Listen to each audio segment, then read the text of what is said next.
What's up, everybody? Big Luke here. Welcome to the Man of the Free Studios. I'm here with a special guest today, Rheta, the Boss Bitch West. Hi, Rheta. Hi, Luke. Welcome to our new improved studio. It looks very nice. All this beautiful designer shit on the walls, and my lady theme is to my right here. I really appreciate you coming in to chew the fat with us today.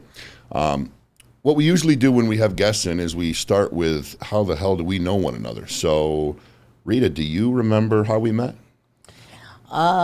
Yes, at the gym. Good. I'll let you lead.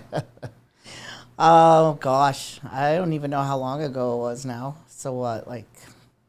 Well, I'm 27 now, so it's got to be, no, it's, see, I'm 38. We probably met. Okay, I was going to say, oh my God, wait a minute. No, I think it's probably been, shit, I don't know. That's a great fucking question. When did Billy get out of prison? And it's got to be, I would say, between 6 and 7 years, something like that. Yep. You were, if I remember correctly, you were a co-owner of a gym over in the far east side of Syracuse. Yes. And I was a timid little up-and-coming weightlifter coming in there wanting to play ball with the big boys, and you scared me. Oh, Jesus. Well, I don't look, I didn't look like this then. Yes, And come a long way. As have you, but I would say that your resemblance of your current figure was much closer then to what you are now than I would say I am now to what I was then. Would that be accurate? That's true, yes. All right. So why don't you tell the audience what you thought of when you met me as far as our introduction? What did you think of the Luke dog?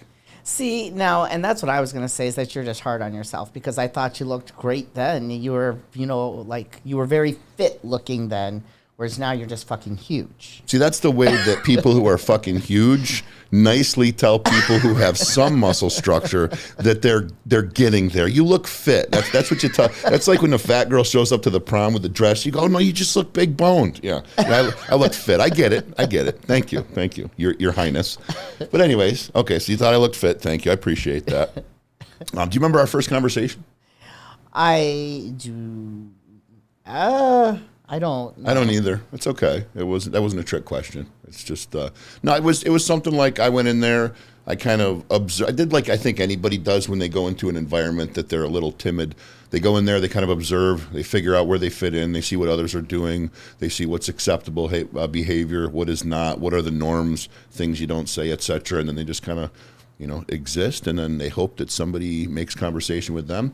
And I think I'm sure just because of who I am and how I behave, I'm sure that I probably approached you when I first got there, like, hey, nice gym, thanks for having me, it's a cool place. I was gonna say, I know I seem to remember that you did come up to talk to me, and you also were like talking about how much bigger everybody else was than you, and how like you wanted to get to that, to that point or whatever. And I think that, like I said, again, you looked fine at the time. You were a big guy. But I think that that's what people tend to do to kind of like help themselves ease into the flow of everybody. You know what I mean? Yeah, I think you're right. I think that part of the reason that when I say we, I mean people that do what we do, and I'm making a generalization, obviously. You take the fitness industry a hell of a lot more serious than I do, and are much more accomplished. But I think anybody that's after physique, that's after building their physique, I think they all kind of underplay where they're at. Yes. There are some that overplay it grossly. They're usually pretty obvious, but I think everybody kind of has that what they call bigorexia, right? They always want to be bigger, they always want to be stronger, they always want to look more ridiculous, when in fact what they don't realize, or at least what I know I took a long time to wrap my head around, was the fact that I was much bigger than most people. That when I walked into a room, people saw, a muscular guy that looked like a bodybuilder, and not the skinny, snot-nosed 18-year-old that I still felt like. And right. I think we all go through that. So we met. I remember a unique memory, or a significant memory that I have of you is you came over. I forget what I was doing. I was bench pressing. That's what it was. And you essentially called me a pussy. I don't know if you remember this or not, but I was benching, I think it was like 315 pounds. I was doing it for like 5 or 6 reps. And the comment you made was like, come Come on. And mind you, 315 for me at the time was a significant amount of weight. You know, I was cycling, so it was a peak weight for me. I was used to moving it, you know, trying to hit it for 2 or 3 times, you know, and my chase was 10. I'd always wanted to rep 315 for 10 reps, and the day that I did was a beautiful day. But I remember you were like, all right, what? And I hung it up after like 6. And I made it look good, but in my head it was like and got it up and over, and you're like, come on, and I'm thinking to myself like, come on, what? That's all the gas I had in the tank, and you're like, you know, you it was a wise ass comment, but it was something like, you know, if you're gonna be in this gym, fucking go to work. And I remember being like, all right, I got you, and kind of played it off, and I thought to myself, motherfucker, that was everything I had. But so anyways, that gym's a thing of the past. I know you have your own gym now. I'm repping your logo right here on my shirt. It looks awesome on you. Well, you make cool shit, and when you make cool shit, I don't mind wearing it. So I've had people, you know, ask me to wear their logo or their brand, and it's like, you know, it's like a gentle letdown, like when the hot chick breaks up with the nerd, you're just not into it. But these are cool fucking shirts. You got a cool logo, you make cool shit. Which leads us into, what is your gym? Blood Iron Barbell. Yeah, right in the center of the heart of Syracuse. Yeah, right. About a block down from the TL Ave exit. Right, yeah, it is. The corner of Beach and Burnett. Now, Rita's gym isn't. Why don't you tell them about your gym, Rita? Let's hear the boss's description of Blood Iron Barbell. It is not a commercial gym. You know, it's what I call old school power gym. And I would have to say the majority of the membership is actually regular weightlifting people, but I have strongmen and I have the power lifters. But it is a place where people go to work, and people are social, and people take selfies and they video themselves doing lifts, but everybody is there to work. Nobody is there to, I would have to assume that some people find other people attractive, but it's not a meat market. It's not, you know, I mean, some people may match their clothes or whatever. It's not like a commercial gym. You know, people are there to come and sweat and train and get better, and from whatever level they're at. And I've got them all. I've got soccer moms right up to all-time world record holders. All-time world record holders. Yeah. Wouldn't happen to be one of those in this room, would there? Well, one's other than me, too. How many world records, Rita? I've set 9. Set 9. So, guys, Rita is, she's like a closet celebrity. So she'd sit here. She'd let me go this whole conversation without talking about her trophy case. But you gotta get to know this woman. So what are the records in? Why don't you just open up the trophy case, let them in a little bit. They were in squat and total. All of them, both raw and equipped. So equipped being, raw is when you're just belting knee wraps. And equipped being when you're wearing a squat suit or a bench shirt if you're benching, whatever. But so all-time world record. Let's see. My best raw squat was 535 at 148 body weight. My best equipped squat. When the fuck did you weigh 148? I know. I used to actually weigh 148, but that one I did cut a little bit to get to 148, but yeah, right, so I know my lean mass is 20 pounds more than that right now. I don't know. Shit, man. So what? Okay, so 535 at 148. Yeah. Okay, and then go ahead. I didn't mean to and interrupt then my best equipped squat was 705 at 165. It's like the horsepower to weight ratio of a fucking Ducati superbike in comparison. That's insane. That's heavyweight, guys. Just to put it in perspective. I've never really maxed out on a squat. I'm afraid of my knees just combusting. But, you know, when I was lifting heavy, I would put 4 plates on the bar and do two sets of 8 to 10, sometimes 3 on a really, really good day. So that's got to be probably close to a 600-pound squat if I really... Would you think? Yeah. Okay, so just, you know, you see the size of me. You see big Luke. And then you think of this woman putting 705? Yeah. 705 pounds. And for those of you who aren't familiar with the squat, it's exactly that. You put a bunch of weight on your back, you squat down until you're at, what is the regulation? Is it? The hip has to go just below the top of the knee. Hip has to go below the top of the knee. So basically your thigh has to be kind of inverted just enough to where you're not at an even plane, and then you drive back up. Yes. 705 pounds. That's incredible. So 9 world records in powerlifting, but that's not all. So Rheta decided at the latter part of her career that she was such an accomplished powerlifter, she wanted to change sports and decided to dabble in bodybuilding. Is that right? Yeah, it wasn't actually that nice though. I did it just to show I could do that too. Imagine that. Yeah. That sounds like a characteristic of a few people I know. Well, it's actually why I did both the raw and the equipped. You know, raw people and equipped people, they all talk about how their way of lifting is the best, and so I went and got all-time world records in both. So I went to bodybuilding just to say, yep, I did that too. You know. So, just so these guys understand, when it comes to bodybuilding and getting your pro card, it's a compilation of wins, right? You got to win so many like this class, so many, this many places or something, isn't it?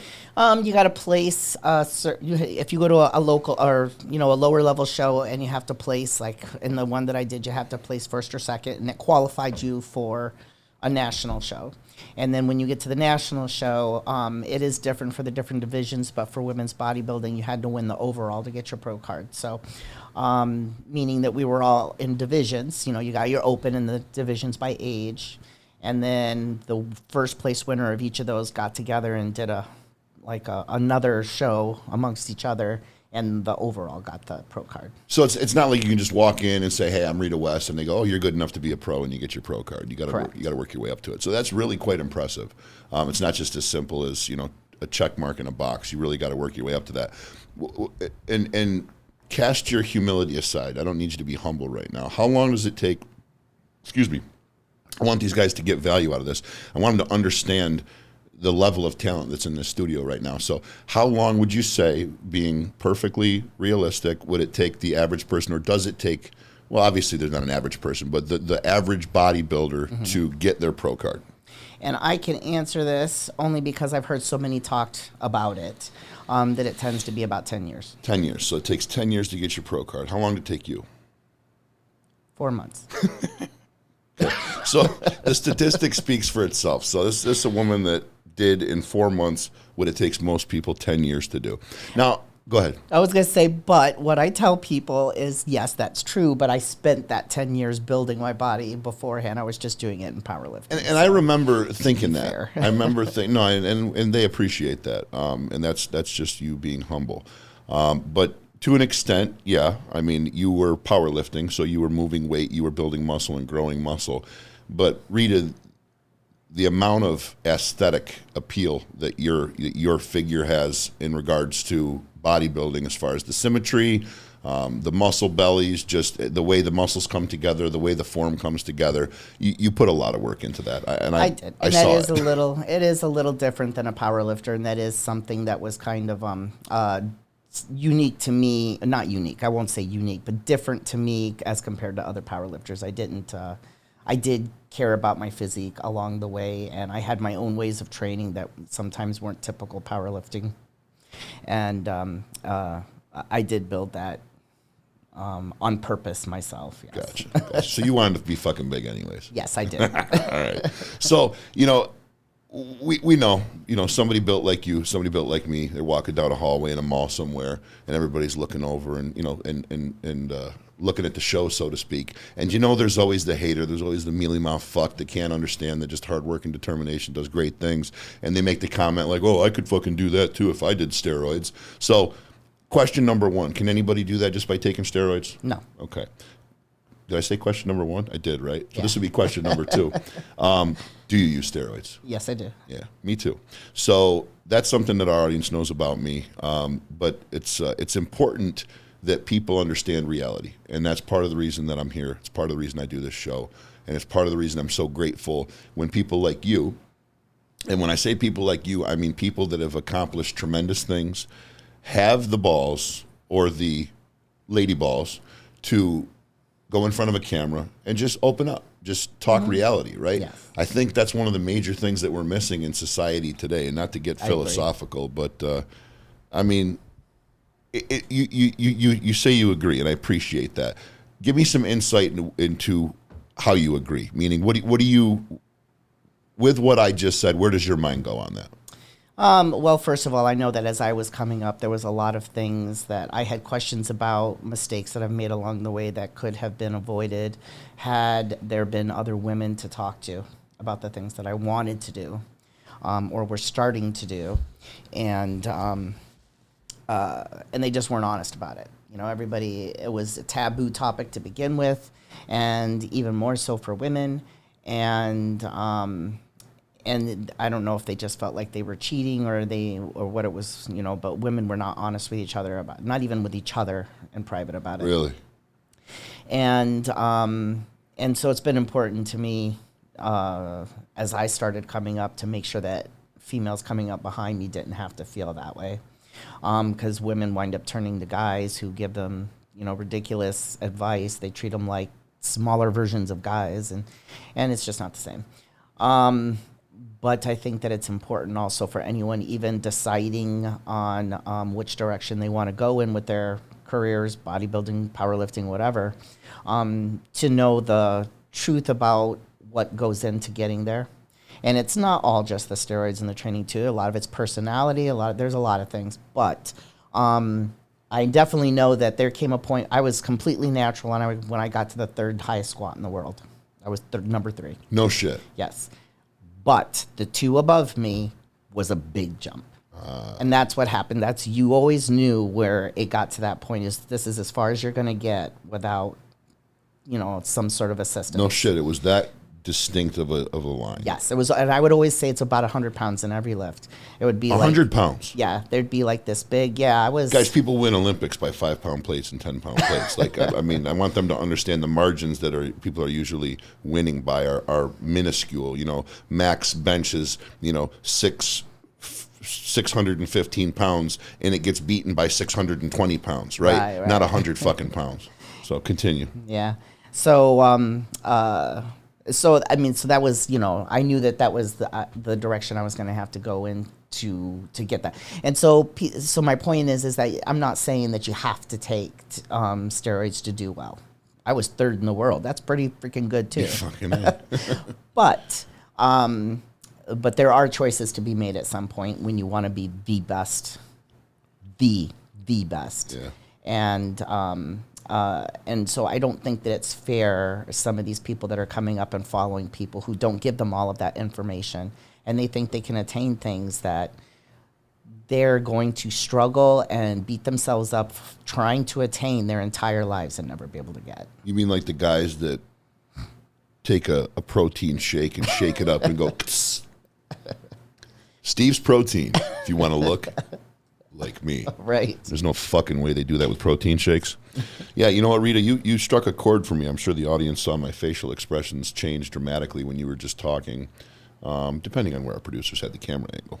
But it is very disheartening for somebody who does this, right? For somebody who is big and who has made the sacrifices and who has done the strict dieting and who has consumed the ridiculous amounts of calories and drugs and bullshit that it takes to push the body to a point where it will grow when you're no longer a pubescent teenager anymore, right? Mm-hmm. It takes trauma. You know, people who aren't in this space, they don't understand that muscle growth is actually destroying muscle fiber and then causing it to heal bigger than it was once before.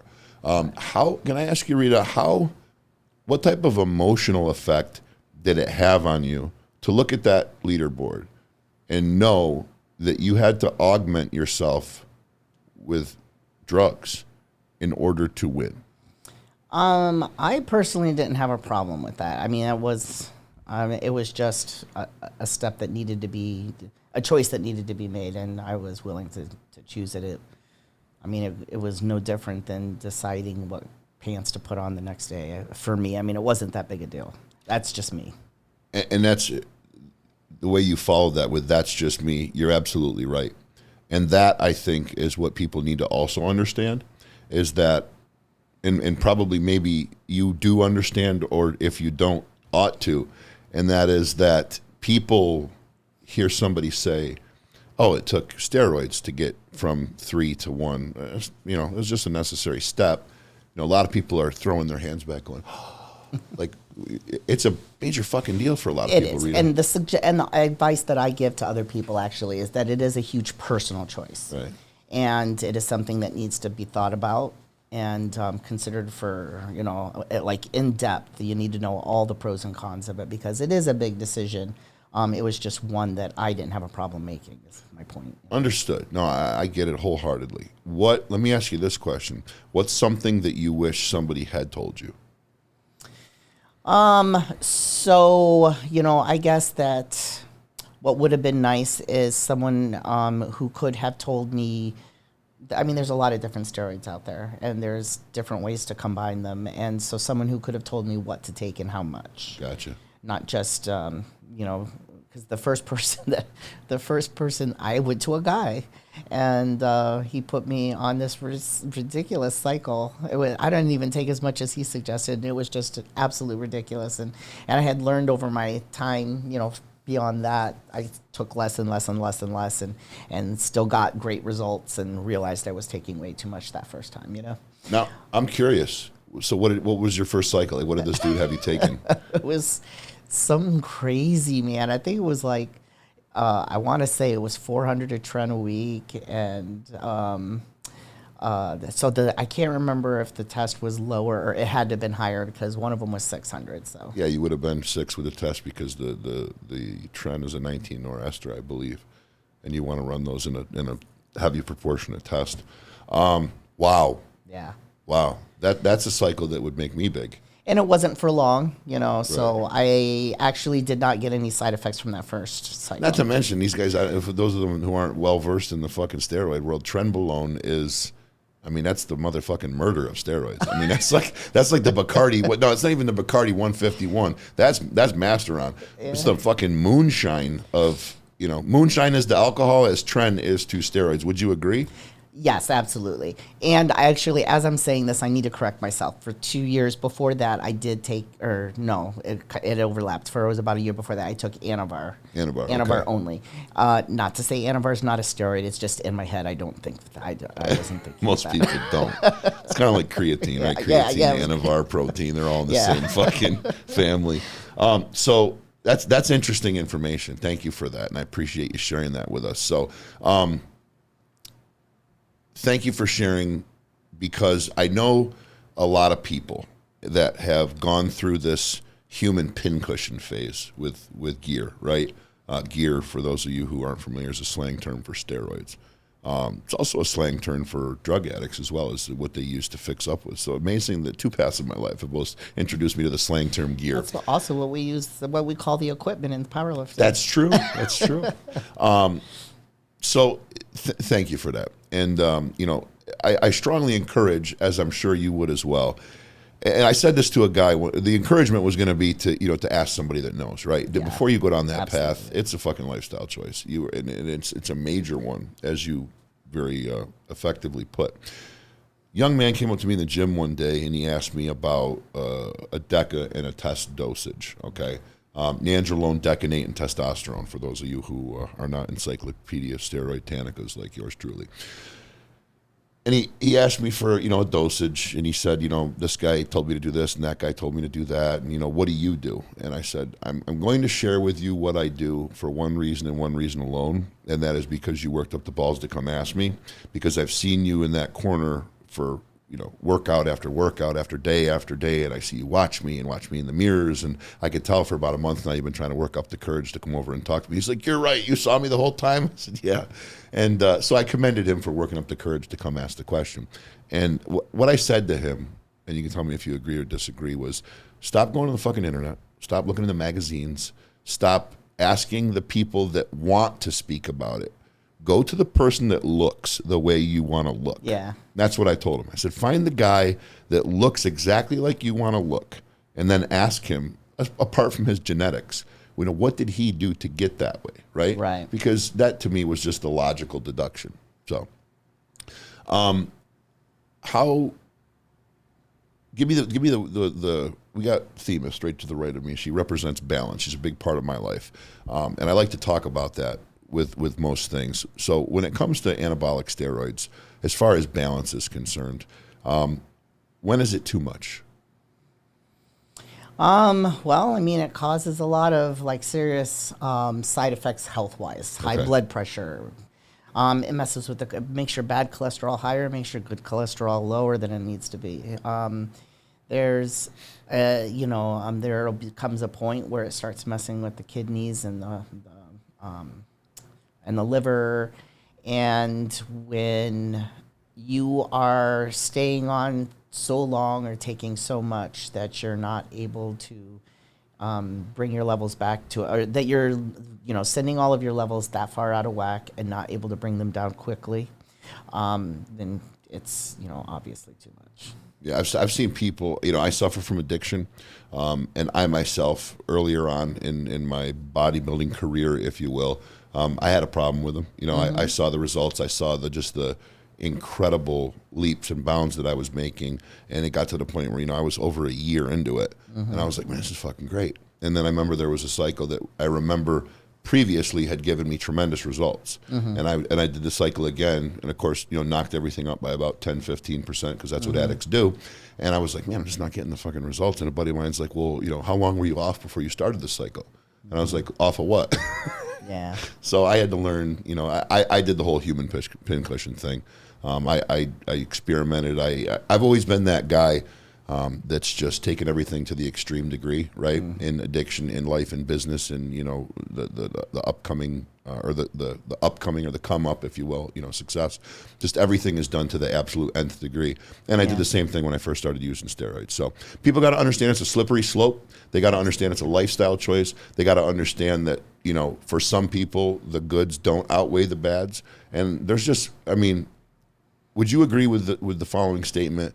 There are more people than not that should stay the hell away from steroids? Yes. Meaning only a minority of people should use anabolics. Yes, I think so. That it's not, it's not a supplement. It's not Exactly. when you're working out and you're in the gym, it's not like, okay, we went from here to here, and then we broke through the plateau and we got from here to here, and then now it's time for steroids. It's not a part of like the normal athletic progression for somebody. It's something that only people that plan on being very serious about it and doing very very serious things should do. Now, that being said, anybody that gets to that point probably feels like they're going to be pretty serious about it. And I'm sure that they really mean that with their whole heart. But there's a lot that goes into it. What about if your family finds out? What if you get caught with them in your car? What if you, if you're a female, it's especially worse for a female because we have so many other side effects that cannot be undone once we get to that point. Like what? They're dying to know, Rita. What type of side effects for a female? Hair loss. Your hair will thin out, and it'll and once it goes, the male pattern baldness. So once it goes, it doesn't come back. I have no idea what you're talking about, Rita. I can't possibly imagine why someone would suffer such a side effect. Anyways, go ahead. Saying about the ladies. The voice changes, and that you'll feel it first, and then you can actually hear it. I don't think I sound like a guy, but I get called sir over the phone all the time. Are you shitting me? No, I'm You don't serious. Sound like a guy. You sound like a kind of a scary woman, but you don't sound like. I made a T-shirt that says "It's ma'am." Was that a play off that video that's out there? Did you see that video? Had anything to do Oh with that? no! It's There's some transgender woman in like a video game store or a fucking grocery store or something, and it's a very masculine looking transgender woman. I don't think anybody would argue that. No disrespect to the person involved, but the clerk at the store is like, okay, man, or okay, sir, have a nice day. And he goes, it's ma'am. And it's you couldn't draw the script any better for a funny video. So hair loss. What else did you say? The voice changing. That's right. Of course, the acne, which it's the same for both men and women. But it's like I think a harder thing for women to deal with. And then of course the clit gets bigger, which that's hardly a negative side effect. You got their attention now, Rita. You got their attention now. The clit gets bigger. Yeah. That can't be a bad thing, right? Well, okay, so I don't know. I'm trying to go if I TMI. Nah, go down that It road. can- That's the man of the free studios. What are you talking about? Freedom of mind, money, and clitoris. Let's go. When I first started taking steroids, I was nervous about well, I wasn't nervous. I looked it up to find out, well, what's going to happen to it. You know what I Okay. mean? And the pictures that I saw made me a little nervous because some of them, they get super long, like actual dicks. And did not want that to happen, but I am a lucky one, I guess you could call it, and mine stays short and fat. So Perfect, as they all should be. This is definitely content I don't think many people have gone over in their shows here as of late. So let me ask you this question: when the clit grows, does the stimulation grow? I mean, is it more sensitive? Does it pick up on more? yes, yes, Okay. it does. So it's not a bad thing. I don't know that it picks up on more, except that it's out there, so it's being rubbed on and touched and stuff more often. Like, So you can date more young men who don't know what the fuck they're doing. oh yeah, that's what I'm dying to do. Gotcha. Well, thank you for sharing. So we've been able to kind of enlighten them a little bit with what the side effects are for a woman. I've talked about several times the side effects for a man, and most people, they've got the old myth that your voice gets very, very high pitched, as you can see was a side effect I suffered. That you always get, well, your dick shrinks. That's what they told my wife when she met me. They said, oh, he's obviously on steroids, and be careful because his dick shrinks. And of course, the logic there being the penis would be the only muscle that doesn't grow when every other muscle in the body grows. Now, the nuts are a different story, right? They're directly on the bottom floor in the apartment complex that is your genitalia when you're a man. And the bottom floor definitely does atrophy. They shrink in size. They're not doing what they're required Right. to do normally. So they take a day off, and they say, all right, well, listen, if you're going to shoot us up with the shit we normally make for you, it kind of be like a cow when you're not milking it anymore, right? It would probably just stop producing milk. That's got to be a fact, right? Yeah. I would think so. Dairy farmers, correct me if I'm wrong. I'm sure they will in the comments. But you get testicular atrophy, male pattern baldness. There's male pattern baldness in my family, but I know that probably the use of anabolics has accelerated it some. Right. Although my grandpa was bald at like 30, so I'm 8 years ahead of him, so I'm doing okay, I guess. And then you've got the voice changing, which is nothing I experienced. I'm sure there are guys that do. But the heavier the usage and the more the misusage, the more the side effects. I mean, that's Right. just like with anything else. Exactly. So, all right, so. I want to move on to a different topic here. It's been brought to my attention recently that you are part of a society, would we say? A society or a special club of cool kids that I'm not in. And it has to do with your IQ being over, what's the number, Rita? It's like, I believe 148. So on the gauge of intelligence, it's in the red of really fucking smart. What we're talking about is Rita is a member of the Mensa Society, right? Mensa. Mensa, okay. Well, when I was doing my research, it said Mensa, so I'm sorry if I'm wrong. That's okay. It's a Mensa level genius, correct? Your IQ is that of a genius, and the Mensa is like the creme de la creme. Yes. Am I close? Yeah. I really don't fucking know. It's the top 2% of the population. Okay. Now, how does somebody qualify or discover if they have the attributes that, is there a standardized test? There actually is, and from what I've read, you can get in with other test scores too. Like I don't know if the SAT was one or something like Okay. that, but there's just a test. I was dating somebody that worked at the hospital, and there were signs there. They had like posters up on the walls. He's like, "You should take that," and I'm like, okay, whatever. Yeah. And you did, and where they send Yeah. you a fucking certificate in the mail and say, congratulations, you're really fucking smart? Yeah, basically. Literally? Oh, Jesus. Well, I went through the test. I didn't think, I was like, it's funny because it's a time test. I didn't even finish the whole thing. And I was like, this is too easy. There's no way I could have done well on this. What type of questions? I mean, they're dying to know. So am I. Like, what are they asking you? Well, some of them were just plain and simple figuring out math, Some of them were,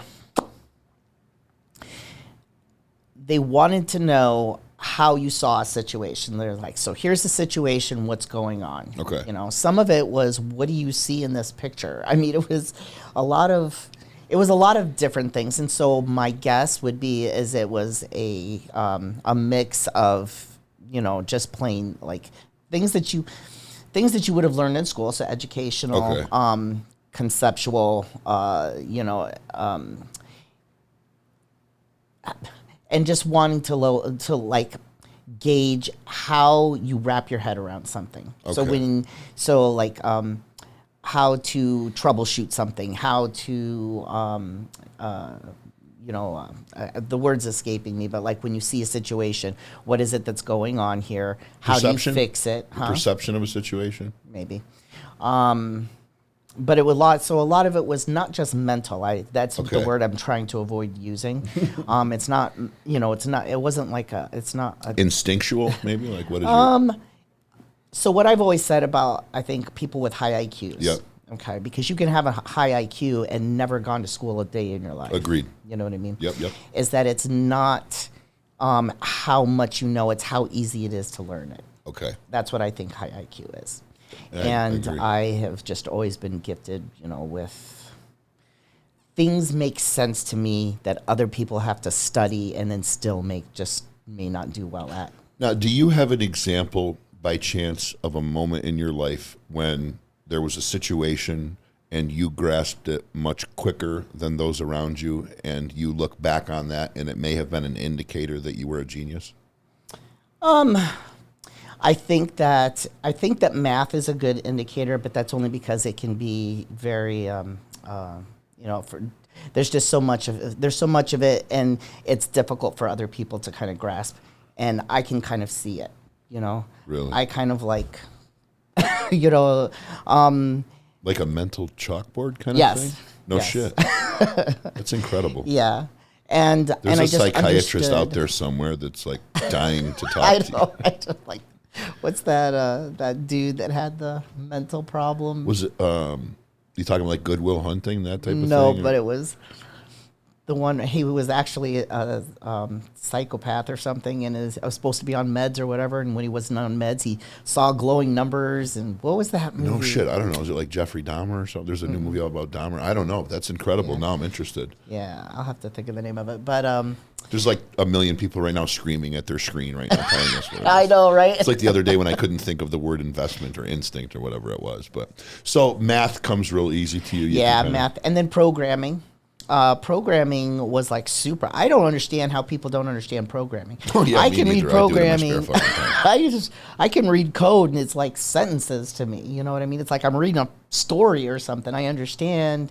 It has different syntax, so it has like different punctuation, so to speak, at the end. Okay. But I just understand what it's trying to what it's I understand what it's trying to do, and some people just don't get it. And that actually, I had someone come and like try to get help from me when I was in college, and that was a very aggravating thing for me to have to even get through, because I was just like, how do you not see this? I don't understand. What is it that you don't understand here?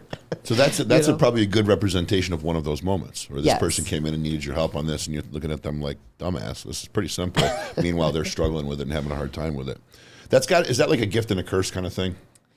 Yes, I'll say yes. I am not the kind of person. Well, first of all, I don't know everything. You know what I mean?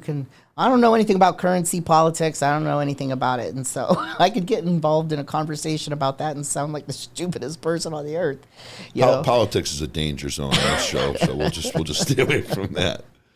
But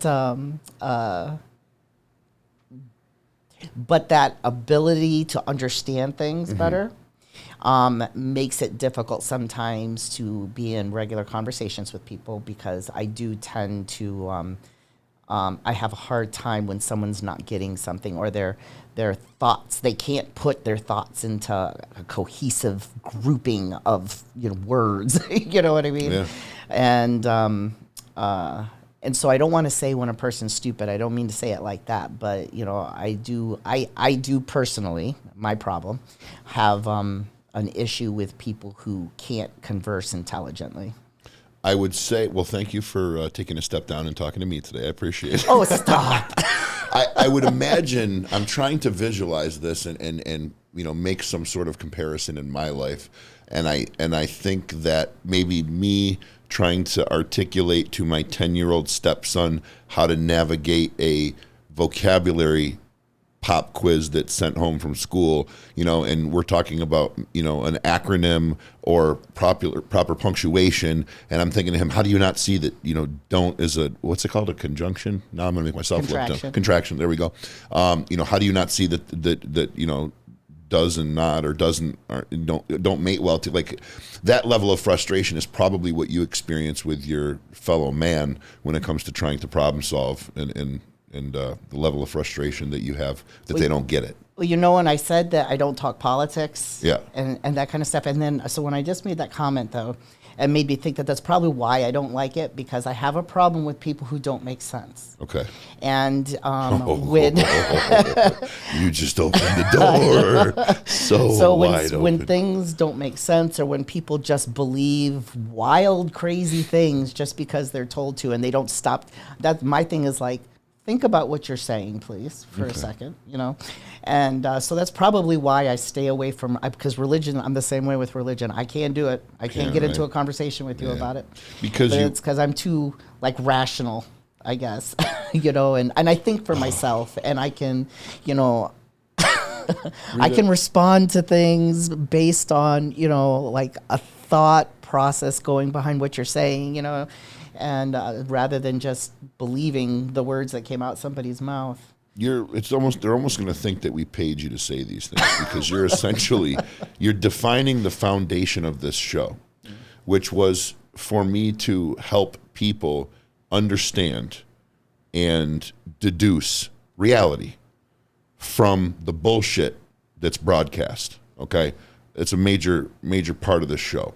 Another one is these interviews, meaningful conversation, getting value from people that have been great places and done wonderful things. But, regarding religion, and I watched an interview where Ricky Gervais said to, I think it was Stephen Colbert. Colbert was taking the religious argument, and Ricky Gervais was taking the creationism or evolutionary standpoint. Or no, I'm sorry, I just said something that was that made absolutely no sense. Those are two antithesis of each other.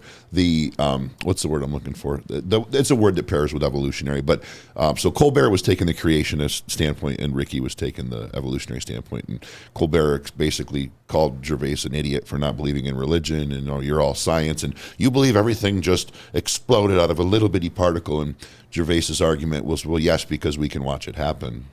Out in the galaxies, right? It's happening before your very eyes. It's so hard to believe. And Gervais made a point, and I thought it was really incredible and profound. And he basically said, you can take all the religious texts, you can burn them in a pile, right? And then you can take all of the science texts and you can put them in a pile, right? You can burn all them. And then you can blow everybody up and have two survivors who procreate and have lots of children, and the parents die. And then they eventually learn, they start to write books of their own. They'll write the same books about science, but there'll be no books of Jesus Christ. Mm-hmm. And I thought to myself, got him, coach. Got him. And no disrespect to Catholics or Christians or anybody that believes in religion, right? I certainly have a level of faith to my life. But it's very difficult for me to, and now, we're going down a slippery slope, right? Yeah. But it's very difficult, and I'm just going to speak in generalities. It's difficult for me to put my faith in something that I can't logically take from here to here to here. And I have yet to meet a preacher or somebody who practices or teaches religion to take me on a logical step-by-step journey from something that's tangible then and is something that I can liken with to something that's tangible now. Mm-hmm. A scientist can do that through facts and evidence, right? So we don't want to go pissing everybody off today, so we'll stay off of that. But I understand what you mean as far as it being difficult to have conversations with people that can't take it from point A to point B, right? With the whole genius thing, okay, has there ever been a time where it's been a speed bump for you? Has it ever been not cool to be super, super smart? No. Is it? Thank you for your colorful answer. Are guys intimidated by it? I mean, I got to imagine. Oh, God. Not just by the muscles. But Yeah, no, let's go there. That's a great question. I was going to say there's so many things There's so many things. All right, well, let's talk about it. So I know if I'm a guy and I show up to a blind date and you're there, I'm like, okay. I mean, me personally, I'm always up for a challenge, right? So I'm thinking, at what angle am I going to attack? But oh my God, I have a story for you. Hit me. Let's roll. I love You want to stories. hear? Oh my goodness. So when you say like this, all right? I can just tell by the look on your face it's going to be good. I'm listening. Let me get my popcorn. So I do muscle worship. Okay. Okay. And this person wanted the session with me, and he emails me, and he wanted to do like wrestling. And I said, okay. And I said, you got to be careful. I said, I got bad shoulders. And he's like, well, I'll take it easy on you. And I'm like, all right. And he said that he was something like, I don't know, 5'7", 120 something pounds. And I'm like, so I was telling my friend, I'm like, is he joking with me? I don't know how to respond to this. I've got like 50 pounds on this dude. What does he mean he's going to take it easy on me? I was like, what does that mean? And they were like, oh, I don't know. Maybe there's a professional wrestler. And I'm like, all right, maybe I'm about to get my ass kicked. I don't know. Right. So he texts me on his way. He's like, I'm almost there. And I'm like, okay, this is where you go. And this is the room you come to. And so he comes up to my room, knocks on the door. I answer the door. He's this little skinny, itty bitty little fella, right? And he comes in and he's like, oh, good. I just wanted you to know that I was here. I got to go down to the store down the street to get the rest of your money. And I'm like, okay. I said, I'm thinking this is weird. Yeah. You should have had your money with you. Right? And you just texted me to say you were here. You could have told me that then. And he never came back. And I was like, I have to assume that he came in, saw me, and was like, I don't effing think so. So how does... All right, we got to wind back a step here because myself and several other people, I've got to believe, are saying, what's muscle worship? Okay, well, they got all kinds. That's just a very general term. Is it a fetish? Oh yeah, it's a definitely. Okay, so it's like a fetish. So, okay, thing, yeah. So this is something that he's paying to be involved with your muscles and observe and yes. Okay. So who or what facilitates the introduction? How did this guy get the opportunity to worship your muscles and pay you for it? Is it like an OnlyFans thing? Is it like a fucking Craigslist thing or what? It's a website that Okay. you can. It's called Session Girls, and so Okay. you can list what things. I mean, there's a lot of things. A lot of women are into like boxing, wrestling, all kinds of stuff. So you can list the things that that you do. Okay. And you give the contact information, an intro about yourself, some pictures, whatever, and a person can choose. So he knew what he was up against, though. Yes. He saw your bio, right? I All think these I pictures. look bigger in person than in pictures. Well, I can tell you for a fact that's true. I mean, I know people that look at your pictures and they're like, wow, she looks really big, and she is really big. And I think they go, well, there's no way she's that big. Yeah. Like that's just not possible. But she's obviously muscular. And then they see you and they're like, holy shit, she really is that fucking big. So that's probably what happened to this guy. And huh? he drove 2 hours too. Oh, shit. So that's what I'm saying. It wasn't a fact of this guy just, like screwing me over or something. I think that, you wouldn't have driven 2 hours just to like If he's a serious muscle worshiper, Rita, he might have finished. Might have happened. I mean, I don't know. I remember my first couple times that I muscle worshipped, and I didn't last very long at all. That's a pretty fucking funny story. Yeah. So as far as men being intimidated by me, that's why that popped into my head when they first come in, like a blind date. That's what you said, something about a blind date. Yep. And so, yeah, I do get that a lot. And actually, for a long time, I really, I did have a boyfriend there for a long time that we both were in the gym, and so he's got to be a big guy, right? The it. boyfriend. Yeah, he was bigger than me. Yes. Okay. 6 foot, 300 pounds. You're single now? Yeah. Oh, she's available, gentlemen. 6 foot. How big? 6'3", 300 pounds. Yeah, 315, something like that. Jesus, that's big. How big was Wyatt? Wyatt was 6'2". How big was Wyatt? It's got 6'2", 360 or something like that. Yeah. He's a big boy. So this guy had an inch or two on him. Man, that's a massive guy. Wow, that's a big boy. So let's talk about that. So you're not into skinny guys, no, right? And so define for the audience what Rheta West's dream guy looks like. I tend to like taller guys. So I would say, somewhere around 6 foot. Now, if you're talking my dream, it would be like 6 foot, 275, 300. And I like the power lifter look more than the bodybuilder look, so not so like chiseled like you're about to get on stage, because that just doesn't even look comfortable to like lean against, you know what I mean? I don't want to cuddle up to that on the couch. But a little bit softer, but still big, like big traps and a big back. So all the guys with the dad bods that were just going, I got a chance. No. Probably. I don't know. See, I won't. I'm not going to judge, but. What about, like, can you name a celebrity that bears a likeness to a guy that you would date as far as physical appeal is concerned? Darn. Like, does The Rock do it for you? No, and that's funny that someone else asked me that too. I don't like his face. He's just relevant. I don't like his face either, for reasons other than the look. And that's a big deal to me. There's little things like if I he don't makes like great your clothes face, though. Does he? Oh, his stringers are fucking awesome. I wear them on here all the time. Shout out Dwayne Johnson. I'm not a hater. You know what I mean? There's some political views that he has that I can't align with, but how can you hate a guy that's eyebrow can go that far up into his hairline and has but he's created a great name and a great brand for himself. You know what I mean? So you can't hate on a guy like that. And I think statistics would show that most women find him attractive. But what about like a Thor? Go ahead. Yes, Thor. I liked him. You would like Thor to come, maybe pick you up, throw you on his shoulders for like ice cream or something? Who was it? There was some guy I messaged on. I don't know. Oh, that was somebody, but he looked kind of like him. Yeah. And I had messaged him, and I've been like, my kids are grown, but you could be their daddy if you want. Oh, look at that pickup line. It's kind of like very fine only came in a bottle. That's when you know you're getting old, is when your old pickup lines, people don't recognize the brand name anymore. Like no one knows what fucking very fine is anymore. But all right, so like a Thor Bjornsson, maybe like a Brian Shaw, or has he got too much of a belly?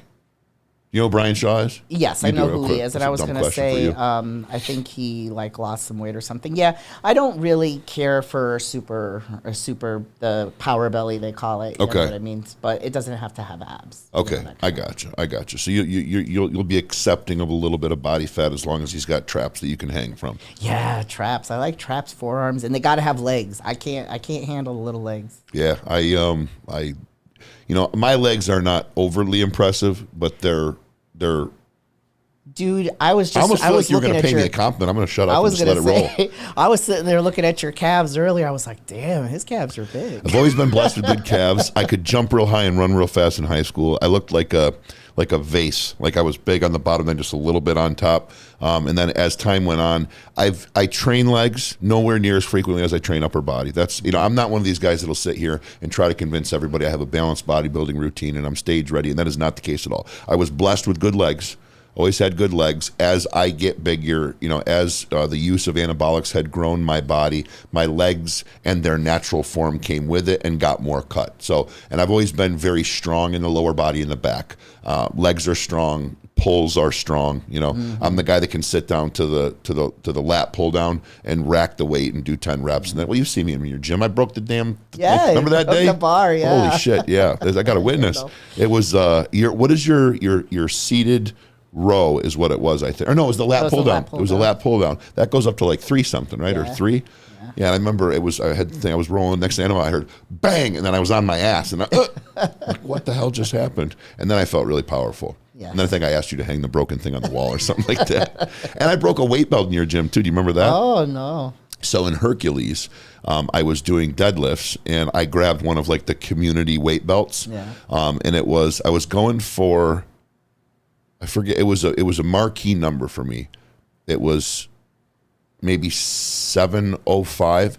I had pulled, I think, 655 or 665, and I pulled it well. And I was jumping up to 705, and I missed it. I got it like up off the ground, maybe 6 to 8 inches, and then I didn't have it. And then I went back and I pulled 6 something again because I forgot to videotape it. So I had nothing showing me pulling 6 plates, which was a big deal for me. And then I went and did it again. And on the way up, the belt just went boom. It just blew off the scene in, I think it's Black Sheep, where Rob Lowe sits down, or no, Tommy Boy, where he sits down and he backs up to the little the air tunnel that's like the transport for documents in the office, and it rips his shirt off, and there he is standing shirtless. That's how I felt with how the weight belt blew off my body. So, so big, muscular guys, kind of power lifter look. Okay, so I say power lifter. Yeah, I would definitely call it that. Off-season bodybuilder too. You know, this would be the same thing. A little bit more soft, not quite as veiny and chiseled. I got you, but still a good form. Yeah. Okay. As far as the guy thing is concerned, what do you find? Like, how the fuck do you meet a guy that's not intimidated by you? I mean, let's think about it, Rita. You're massive. You're not a light presence. You know what I mean? Right. You got tattoos. You're huge. You're massive, and you're a genius. Who the fuck is supposed to compete with that? I know, it's very. My pool is like this big. I guess so. Jesus Christ, man. Well, the right one comes along. I certainly, got lucky with Nikki, and you will eventually. I'm good for now. I was going to say, you're probably not really on the hunt right now, anyways. So let's shift topics a little bit, okay? Or maybe I don't want to shift topics, honestly. Call me selfish, but I have a few lingering questions, okay? We were just talking about worshiping muscles and risque websites, and I want to go back there for a minute because I don't think we really uncovered everything there was to uncover. So let me ask you a question. Yes. Is there, so like what does that fall under the umbrella of? Is that, would we call that porn or what? Because you weren't naked. Like right. No, so the umbrella term would be sex work. Okay. And that includes a lot of things. A porn would be underneath it as well. Okay. A lot of it doesn't actually even have anything to do with sex. Okay. In fact, people would be surprised at how much is not related to sex, but Okay. it is all fetish. If it isn't actually sexual, content, then it is a lot of times fetish, and that does have some sort of sexual tone to it. So they just call it all sex work. So how does one get into that? I mean, how did you discover about it? Like, how did you figure out that this was a thing? I mean, I'm assuming you made money and you're monetizing, yeah. right? Okay. You know what? I don't even remember where I found out about OnlyFans. I might have seen it on Instagram. Okay. And so I started with OnlyFans. All right. And I kind of played with it for a little bit, but I am I have my own style. I am not some, naive 19-year-old out flashing her junk on the computer just for money. You're it's short, not like fat that. junk. Yeah. So what? So when guys, so after a little while, guys started. I just didn't like the way they were talking to me. Okay. And was it disrespectful? Yes, Okay. as far as I was concerned, yes. And so I stopped doing it for a long time.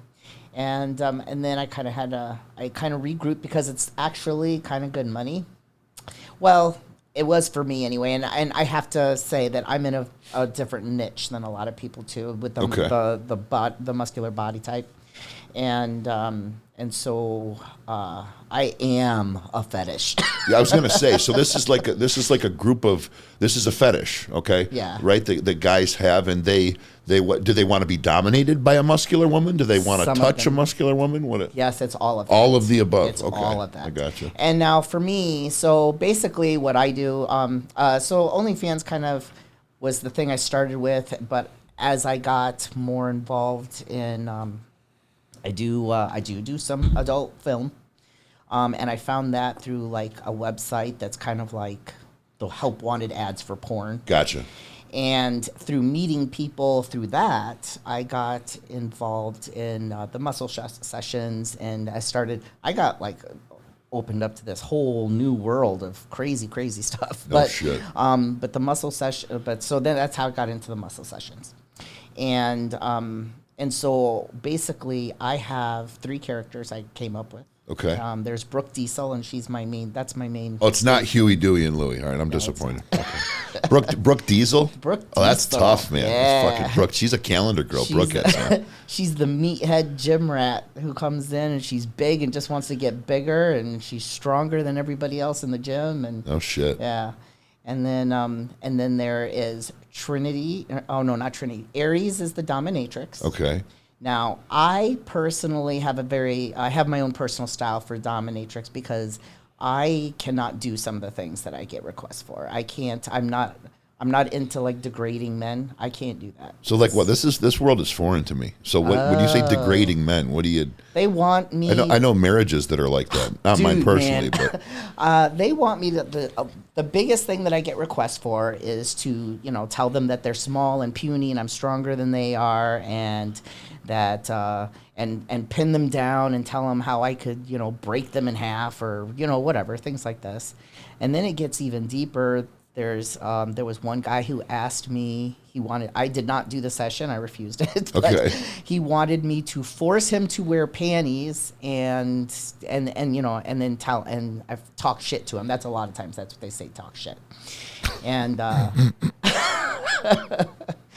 there was one guy who like wanted me to just stand on his stomach and stomp on his stomach while I did a double bi. I mean, they're just, and I mean, of course, you've got the ball kickers, the guys who like getting kicked in the balls. And of course, you've got the ball kickers. That's like way more. It's always common. the ball kickers. That's way more common than I would have expected. But some of the stuff I can't do. So You're I can't fucking do serious. Oh yeah, so guys serious. want you to kick them in the dick. So serious.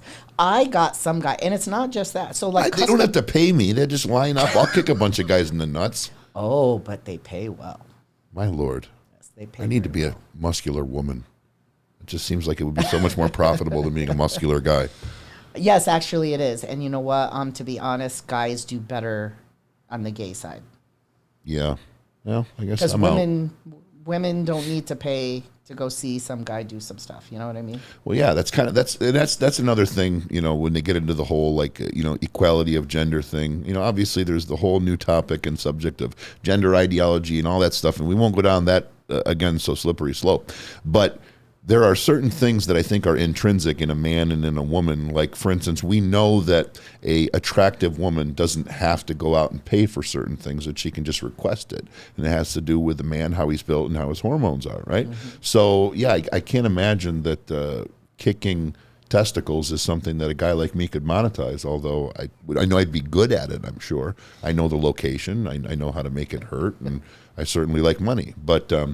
yeah, no, it's something that I think is really fucking interesting. What? Wow, this is really blowing my mind right now, and I'm a tough cookie to fucking crumble, man. I've seen some shit. There was some guy who asked me, he wanted me to make him a video, and in the video, I was a muscular bird whistling in the jungle.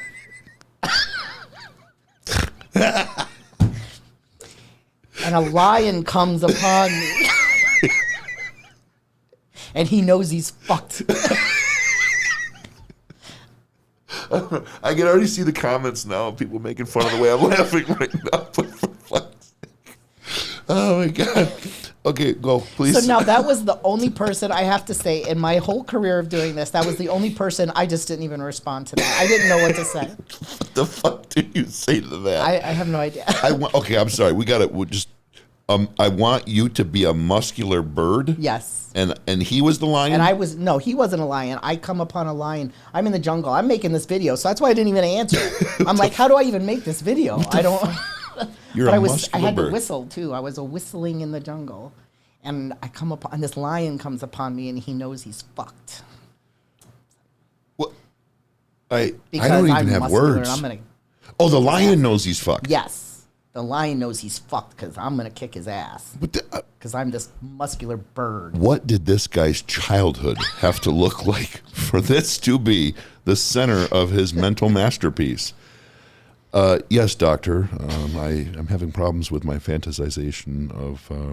Well, see, I want to witness a very muscular bird in the jungle, and I want to watch the king of the jungle come upon this bird. And no, the lion knows he's fucked because fucking Super Tweety is there, just a whistling away, and the entire savannah knows. Come on, are you fucking with me? No, I'm not. Absolutely not. So that is there even a close second to that?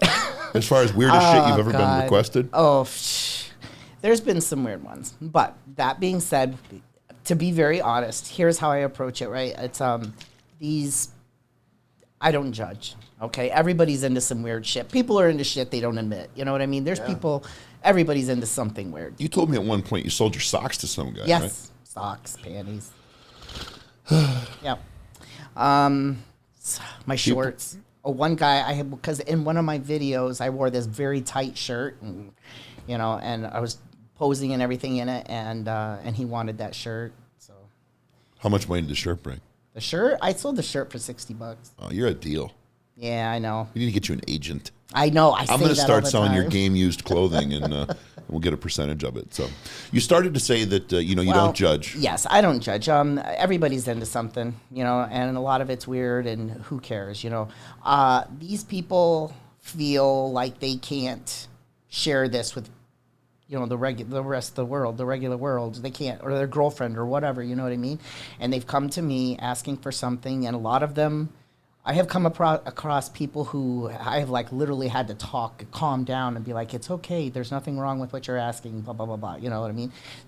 Some of them are kind of ashamed of what they're asking for, but they can't help what they like. I can't imagine why. So I try something a little different about me maybe than some of the other girls in this kind of business. No. I try to make everybody feel like they're okay. There's nothing wrong with it. You've come to me. This is a safe space. If I can't do that, I'm going to very respectfully tell you that's not something I want to do, but I'm not going to make you feel like there's anything wrong with you. Which is why I didn't answer that guy, because there was no response that was going to come from me that was going to be able to do that. So We've met the limitations of Rheta West. She could not talk him down calmly.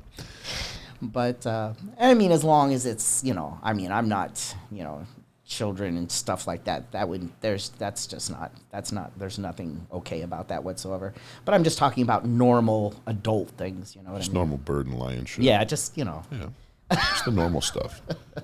So can you give me one more example, just because this is just fun? What's a weird, what's another one? What's another doozy? Okay. Okay, a doozy. I don't know. I actually put things up on my Instagram just today. Some guy. Okay, well, there was another guy who he pays me. He likes my feet, and I don't know why, because I got bunions. These dudes love my feet. It's so odd to me. They're unique feet. Yeah, it's a very unique feet. They think they're beautiful. I put up a video once of me just painting my toenails, But he just wanted me to step on things all the time, So he used to buy videos from me, several a week. Videos and pictures of me stepping on things, but my foot had to sink into it. There was one where I was stomping on this Bosu ball. What's a Bosu ball? Half of it is that squishy ball that you can, I don't know. For physical therapy type of stuff? Or, yeah, okay. I guess. Like a stress ball? Started off sounding like a Japanese dessert or something. Women might do crunches off of it. Oh, okay. You know what I mean? Yeah. Okay. So yeah, I was stomping on that. Then ones of me just walking across it. Ones of me he just wanted to see my feet sink into whatever it was, pillows, things like that. We're going to have you come back when I have a psychiatrist on this show, and we're just going to unwrap what all this means. It's like dream interpretation, I'm running away from a monster, and I can't run fast, and I continually run slow until the monster finally catches me. I get into a fight, and I go to punch the bully, and there's no power behind my fist. I want to see a muscular lion dance with a muscular bird? Muscular bird. Yeah, I feel like the room goes silent, and then the psychiatrist gets up and leaves. But, Rheta, you just said something that really struck a chord with me, okay? And it had to do with a Bosu ball. No, I'm kidding. One thing that I've learned in my life is that it doesn't matter what vertical we travel across, that a good person is a good person, okay? And on this show, we try to show people, we try to introduce our audience to good people, accomplished people. One of the criteria for me to want to bring a guest on is morally sound, right? Somebody who believes that we should do to other people, the way we want to be treated. Somebody that believes that we should, respect one another and have compassion in all things that we can. And you just said, and we were talking, cavalierly, and we were joking about this sex work. But you had said one thing that you try to do that's different than the other girls is when somebody comes up with some crazy shit and it's definitely taboo, And even you may not want to do it, but you still let them down easy. You still try to be kind. You still try to make them feel accepted. And that's not Brooke Diesel or Ariana Not So Grande or whatever the fuck your stage names were. I don't. Aries the Dominator. There we go. Her. That's not a character. That's the Rheta West shining through, and that's so impressive to me that you can be in such a volatile marketplace and such a dangerous place and an interesting place, and still let that attribute of your character that's so amazing shine through and be compassionate towards even what some would consider to be the most risque and weird-minded people in the farthest reaches of the mental corners. But I can't help it. That's just who I am. Yeah. And, I guess that I have to say, that the whole boss bitch thing, I have a very unique mix in my personality. But at the base of it all, I believe that I always try to do things that are good. I always try to be a good person. I try to help people. And sometimes when I make decisions and I take action on things, other people might think it's harsh or cold, but I think that it's the best in the situation at that time. And so... How could always doing the best things be interpreted as cold? Well, because I'm a very realistic person to the point where I have literally wondered if I'm a sociopath, Okay. I'm a very realistic person. Me too. I'm dead serious. And so just because I'm the person who goes and makes the hard decisions and does the hard things because that's what needs to be done. Not because it doesn't matter whose feelings are going to get hurt right now. In the long run, has to happen this way. So I will be the one to do it because nobody else is going to stand up and do it. And that's not the quality of a sociopath, Rita. That's the quality of a hero. I mean, and I'm not being melodramatic, and I'm not embellishing at all. We look through history, and we look at, forefathers. We look at spiritual leaders. We look at athletes. Everything was impossible, right? And everything was a record that couldn't be broken until somebody did it or the record was broken, right? So I want to draw attention to something that you just said, which is, you are the kind of person that does the difficult thing simply because that's what needs to be done. And I believe, my theory is, my hypothesis is that quality in you is exactly the quality that has made you a world record holder, okay? Because your mind works in a way that understands that in order to accomplish things that are extraordinary, that the actions need to be actions that have not been taken before. Yes. That you can't do similar but slightly better things. You can't toe the lines of let's not get crazy. Like, you have to just go. Yes. You just have to put the accelerator to the floor. You just have to pull the trap door. Whatever it is. It may seem dangerous. It may seem sketchy. Something in me, my logical mind tells me that the end that this action will create is the desired end. And although it's not conventional, these actions that I must take, I know these are the actions that must be taken to create the outcome that I need. Yes. Okay? And I commend you for that.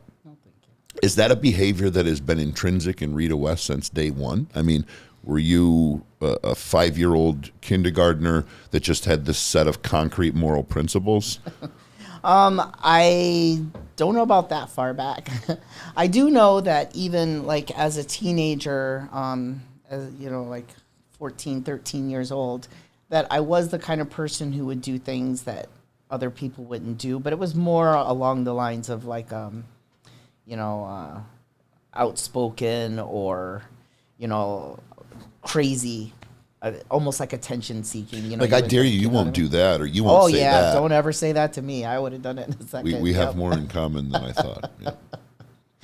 Yeah, but it stood with me, and it was what, just as I got older. I mean, it was, it was also what got me to start partying because I had 2 kids and I needed to take care of them because they didn't have dads. How old were you when you had your kids? I was 18 when I had my first one. I was 23 when I had my second one. Okay. And I was on birth control for both. So, I mean, the fathers just weren't good people. And so they weren't around to help. That's terrible. Well, I have to say that, like, listening to other people's problems, I kind of like, I feel very selfish for it, but I'm kind of glad that I didn't have to deal with a dad. You know what I mean? I understand. I got to. I've met one of your children, Austin, Yeah. and solid dude. Really good, really well married, really respect. Just a good. You could tell, just a good moral human being. Just a really nice guy and a pleasant person to be around. So, even though it was obviously a struggle that you had to do it on your own, at least he's, I think, a testament to you. Yes, You did it yes. right. So, But it's things like that, so raising the kids, and it got me to, and then, put myself through college had to be done because, wasn't going to, what was I going to do? Go work at be a waitress or work at McDonald's or something, not raising two kids that way, Right. So put myself through college. I worked through half of it actually full time and took out loans and stuff. But, and then, just everything. I finally wound up in a job that I really didn't care for, but I stayed with it for a long time to get the kids through school. So Okay. just like everything. what job was that? Carrier. Okay. Carrier Corporation. What'd you and do it for wasn't them? really that I didn't like the job. It just didn't like being in an office.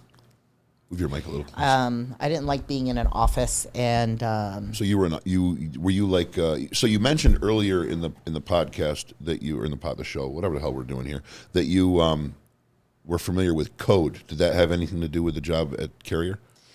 yeah, it was the software department. Okay. So, and I was actually hired technically in a different position, but they hired me because I had the degree in computer science. Okay. And so a little bit different than the engineers there. Engineers and the computer science and the computer engineer people make fun of each other. Oh, I gotcha. It's like service and sales in the car business. But so they had, all engineers there running the software, so they needed the computer science person to be the base, pull everybody together and know what was going on with the software at its very lowest level. The genius part is starting to shine through now, Rita. Starting to see the inklings of the men's there.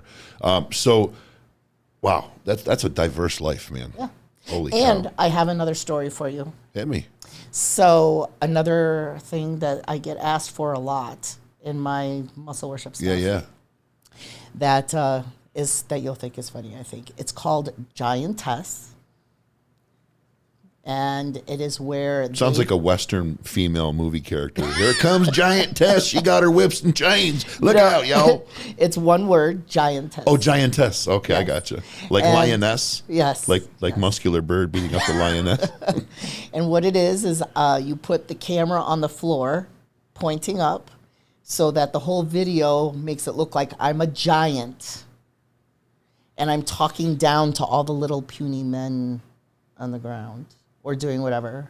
Like I'll step on things with my giant muscular feet. And Wow. As the world turns. I tell all you puny little men to worship me and do everything that I tell you to do. And you get paid for this shit. Oh, yeah, I get paid well. Do you enjoy it? Sometimes. Yeah, Most of the time I do. I like being creative. Yeah. I have a hard time talking. Okay. So kind of my style is a little more of like a eye contact and movement and stuff like that. But I am trying to do better about talking. But yes, I like being creative. I like coming up with the outfits and doing things differently than other people do. I get a lot of compliments on that. So I'm sure you do. I wonder if it's this part of you that's respectful and a good human being that has a hard time talking down and talking shit to yes, men. absolutely. That's why I can't do that to a guy. I can't do that. Is it like They a want- They traditional- want to be spit on. They want you to do such. I can't. I just can't do that kind of stuff. My God. I'm sure there's a lot of women watching out there going, yeah, I'll do it for you. There are women, and we could tag team. So you can do all the stuff I wouldn't do, and I'll be the nice person. And You spit, kick, Yeah. and pee on them, and I'll just talk shit to them and be the muscular Tweety bird. exactly. So, Rita, you've taken us on a fascinating journey. You really have. I'm so grateful that you've come in the studio today and you've done this show with us. I mean, a Mensa genius, a computer programmer, software engineer, world record, 9-time world record holding power lifter, an IFBB pro bodybuilder, a giantess, whip chain dominatrix, Brooke Diesel, porn star, muscle worship phenomenon. I mean, it's just the list doesn't end. You're just, man, you're an accomplished human being, Rheta, and I really appreciate you coming on the show. And you've also, I think, helped to define for the audience and for me also this idea that we want to raise awareness for, which is the fact that people are in control of their destiny, right? It's important for me that people begin to understand that, there's a lot of confines that society places on us as citizens, as individuals, thoughts of ways that we should and should not dress, ways that we should and should not behave, certain paths that we should take as far as education, academia, and, the job market. There's just so many lanes that it feels like we're being, thrust to travel in. And I'm a firm believer that stepping outside of those lanes and discovering yourself and taking risks and taking chances and following your instincts and just stop, conforming. And I don't mean be an anarchist and go out and set shit on fire and rob people. I mean, within the confines of law and being morally sound, figure yourself out, see what you're good at, try to figure out what works for you. And when it comes to media and the things that you're spoon fed by your smartphone and your TV, ask questions, do research, figure it out on your own. If it doesn't make sense, figure it out. If it smells like blood, it's probably blood. That is like the thing that gets me is like, does that even make sense to you? Then why do you believe it? I think that all the time. Because it's produced and it's packaged and it's delivered, right?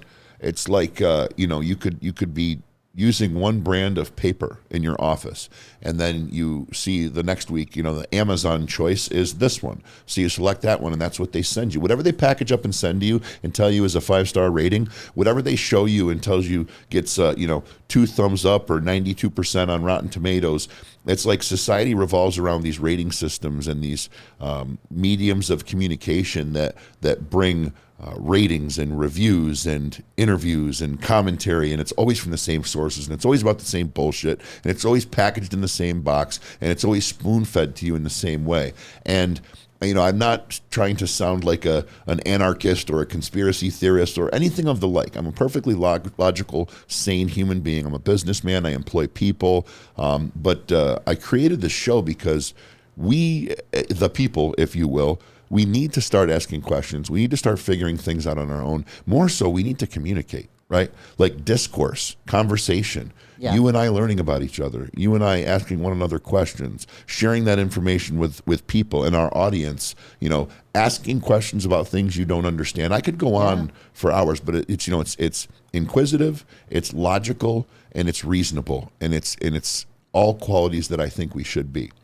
Our audience watches this show for a lot of reasons, okay? But one of the principal reasons is because they're trying to gain value in their life and figure out how to move forward, how to achieve greater success, how to understand life better, and how to navigate the marketplace, the economy, their other people, and society as a whole.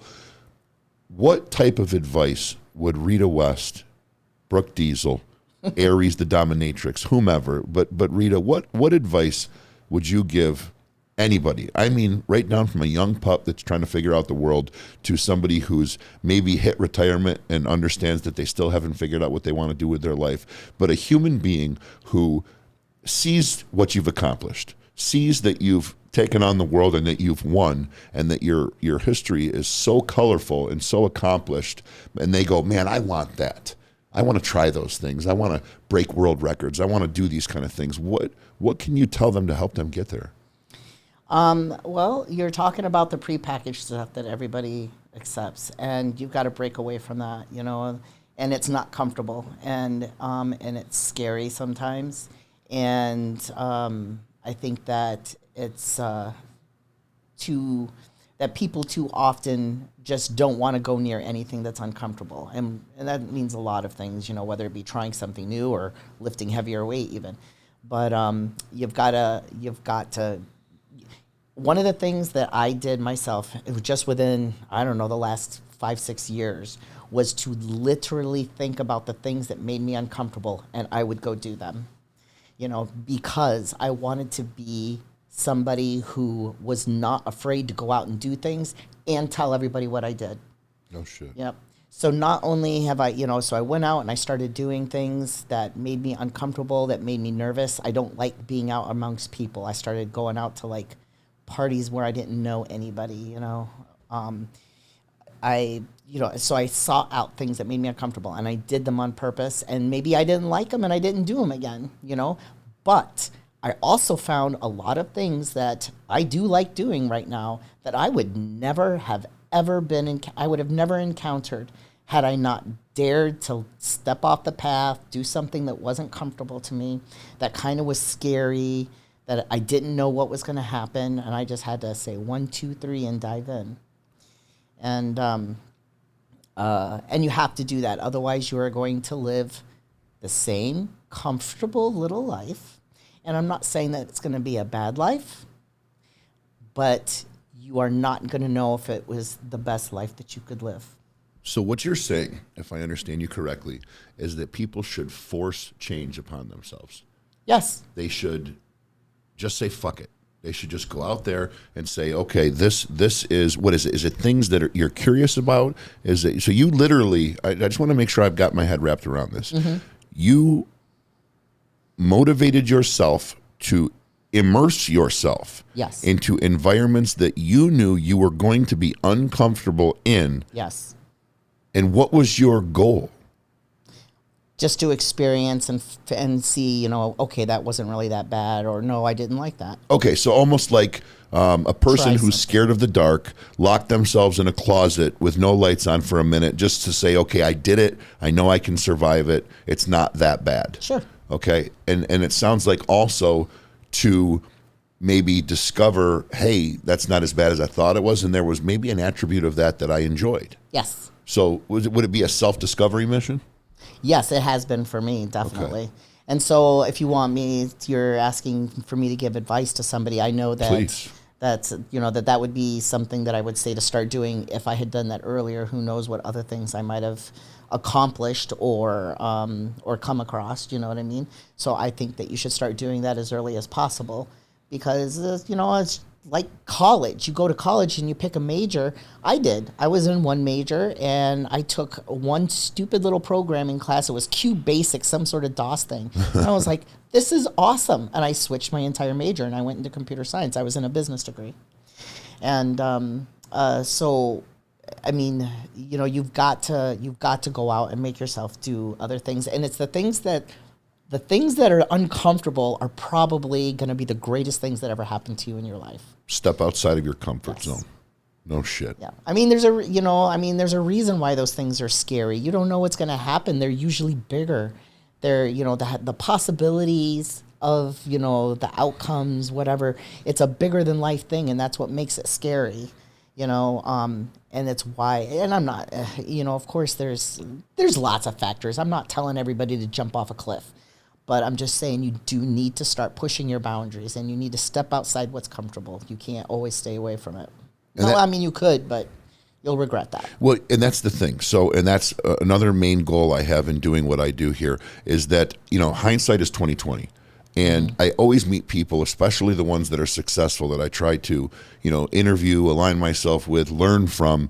It's always, man, if I knew then what I know now, the path would have been easier. Or if I knew then what I know now, I could have accomplished more, right? So what the audience needs to do right now is they need to listen to your words. And they need to say that I don't want to be how old are you, Rheta? 48. I don't want to be the 48, almost 50-year-old person saying, man, I wish I would have done this, or I wish I would have tried that. Exactly. She's telling you right now what to do. She's giving you an instruction manual from a very accomplished position, bestowing down upon you an instruction manual on how to essentially take steps forward in personal growth. Mm-hmm. Step outside of your comfort zone, immerse yourself in things that you're not familiar with, reach out, grow. And you said something, it's not comfortable, right? So we as human beings, we're so predisposed to want to do this pattern that's comfortable. We wake up, we put the same set of slippers on, we go into the bathroom, we do our routine. And routine is important to an extent, but I think it's more for structure than it is for comfort, right? As far as the time of the day and things like that. So what you're saying is, instead of staying in this comfort zone, which is, the same diner for breakfast, the same DoorDash for lunch, and then home to watch the same show or maybe binge watch on the weekend, and then some video games in bed, and then up and do it all over again, break the curve completely. Yeah. Like blast it apart with a sledgehammer. And how do they do that? What do you recommend? What would they do to try to find a few things to step outside their comfort zone? Just strictly go with things that they know they're not comfortable with? I think that's a good place to start. You know what I mean? I guess I was a little older when I did it, so maybe that's different. But yeah, like, so I think that if you have a fear of something, it's not really the same thing. But like being in crowds of people, that's a big one. So go do something. Leave everything and go to somewhere else in another state that you've never been to. And don't book your reservation before you get there. Don't go find a hotel. Don't know where everything that you're going to do before you get there. Just get in your car and go. And you stop wherever you want to stop and find a place to, find a hotel that's open at the, that's got a room available at that time. See what's in the town, but nothing planned. Nothing planned. You're literally giving people anxiety right now. Like certain people are going, my God, like how, no way. That's incredible. That shows your strength of character. Now that's stuff that I haven't done exactly that. I've done similar things. We've gone on spontaneous vacations. We've just taken a day and gone somewhere random. Struck up a conversation while we were out, abroad on vacation with somebody that we didn't hardly know about, what it was they did, and get into a deep conversation about it. But it's funny, in my travels and in my talking to incredible people like yourselves, there's one thing that remains common across all of it, okay? And it is a good moral compass, right? Mm-hmm. Being compassionate towards other people and respectful towards other people and willing to listen to what they have to say, okay? Another is being brave, being willing to step outside your comfort zone, being willing to try new things, and being willing to break your normal cycle to try to bring new things in to widen your scope, to lengthen your reach. And then the third one is an attribute that you share as well, Rheta. You hit hard on all three, and that is a ravenous work ethic, not being afraid to just bleed to get the job done, right? Absolutely. Anything else you'd like to say to our audience before we bid them adieu? I think that a lot of people talk about doing these things a lot. They talk about how they want to, be more adventurous, or they want to get out there and do things, or they want to live their best life. And I hear that a lot. And I have a problem, actually, with a lot of motivational stuff, because motivational stuff is only motivational for about 2 seconds. You're listening to it, and then you walk away, and it just dissipates. You know what I mean? And so I had put something up. I don't remember what spurred it. I saw something, and I put some up on Instagram the other day, and it said, when you stop thinking about living your best life and you actually make it your priority, then life gets really interesting. Fucking A. Rheta, thank you so much for being here. Thank you for having me. Absolutely. And just so you know, folks, in case you didn't catch it, Rheta West just called you the fuck out. She just told you to get up off your fucking ass, stop talking the shit, stop talking about what you're going to do, or, when New Year's hits, my resolution is to, nah, fuck it, man. Pull the trigger. Yep. Do it right now. You'll be glad you did, right? Exactly. Thanks for being here, Rheta West. Thank you for being here with us, folks. And we hope that you gain